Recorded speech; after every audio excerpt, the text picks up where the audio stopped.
truth is, whether the Oyo people accept it or not, a son cannot be bigger than his father, not to talk of his grandfather. Okay. The claim that Oyo was an empire, that empire was destroyed since 1790. The Fulani warriors destroyed that Oyo empire in 1790. And Oyo became wanderers with no homeland until they got to Agoja. And the Ashipa gave them land to dwell in and cultivate. As at that time, the military prowess that they had been transferred to Ibadan. Ibadan became the warlord, to the extent that Ibadan at a time determined who was going to be the alaafin for you.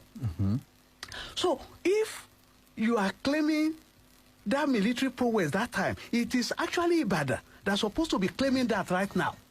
So the power that alaafin is claiming now, that power is gone since 1790. So over 200 the years Oni ago. is supposed to be the supreme. Oni is the supreme traditional ruler in Yoruba land. Dari Raji, I hope you are listening to that. I will make a story out of it. Anyway, our time is fast spent. We need to get out of this studio. Thank you very much, Professor. Let me quickly add something. Okay.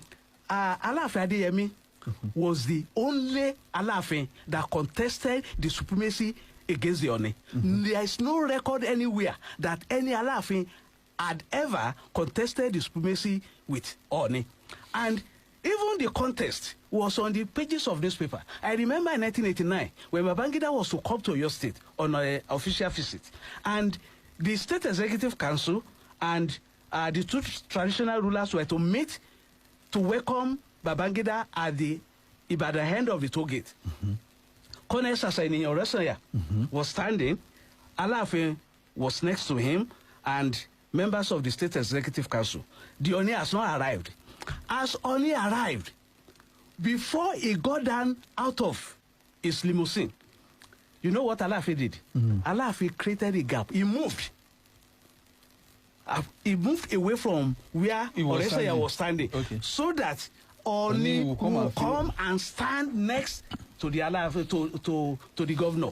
So that shows that even alaafin Adeyemi, despite all the Unabalo on the pages of newspaper, recognized the superiority of the Oni of Ife.